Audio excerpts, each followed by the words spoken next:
When we shop for broadband, we typically base our entire decision on one metric, the headline download speed. But an advertised gigabit connection doesn't stop a Tuesday morning work call from freezing. It doesn't prevent your cloud uploads from stalling, and it won't stop your network from dropping offline completely during a rainstorm. Speed is the brochure that used to get you to sign. Reliability is the physical reality you actually live with every day. A steady, modest connection that never wavers has far more financial value to a remote runker than a blazing fast line that cuts out right in the middle of a client pitch. This radar chart maps Ofcom's true service quality dimensions beyond speed. First, uptime and fault rates dictate foundational line health. Then, latency and jitter track the micro delays causing jagged lag spikes. Finally, repair times and complaints form your solid safety net when things break. Before you sign a contract, you have to decide which of these dimensions dictates your daily routine. If you work from home, you need low latency. If you mostly stream movies, you need high uptime. You have to pick your priority. Every year, the UK regulator releases the Ofcom Comparing Service Quality Audit. It acts as an independent scorecard, cutting through the marketing to reveal which providers actually keep their customers online. The data shows a clear top tier.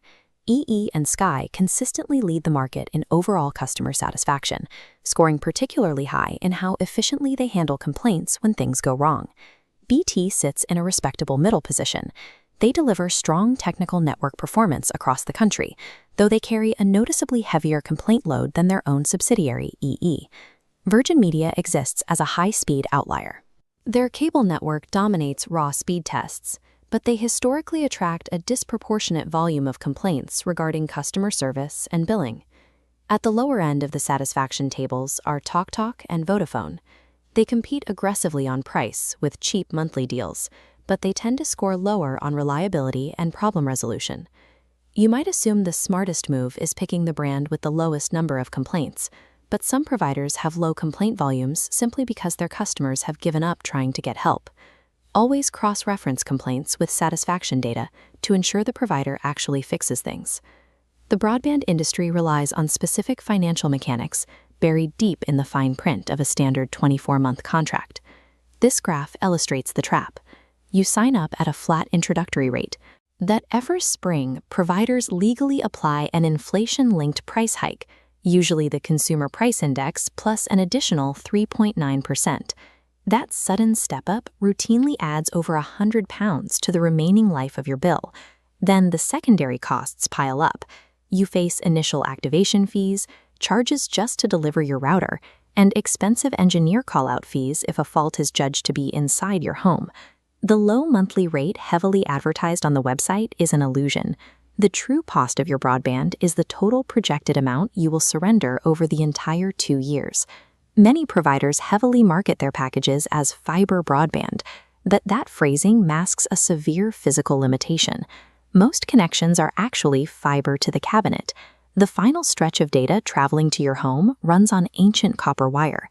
Copper degrades over distance and is highly vulnerable to bad weather, which inherently limits your connection's stability. The necessary technological upgrade is full fiber, or FTTP. This bypasses the old network entirely, sending glass fiber directly into the home to carry data via rapid, stable pulses of light. Verifying that full fiber is available at your specific postcode will improve your uptime far more than simply switching between different brands that still use the decaying copper network. If you let your contract naturally expire, you will be automatically rolled over onto an out-of-contract penalty rate.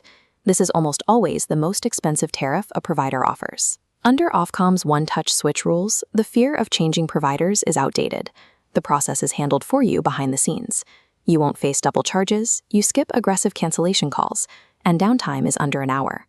Also, if you receive benefits like universal credit, you may be eligible for a heavily discounted social tariff, a vital safety net that goes vastly underutilized because providers rarely promote it.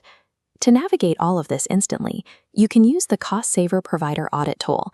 It takes your postcode and current provider and cross-references them directly against the Ofcom reliability metrics. Securing a connection you can actually depend on requires projecting your total costs, analyzing the regulator's data, and enforcing a strict habit of reviewing your options every 2 years.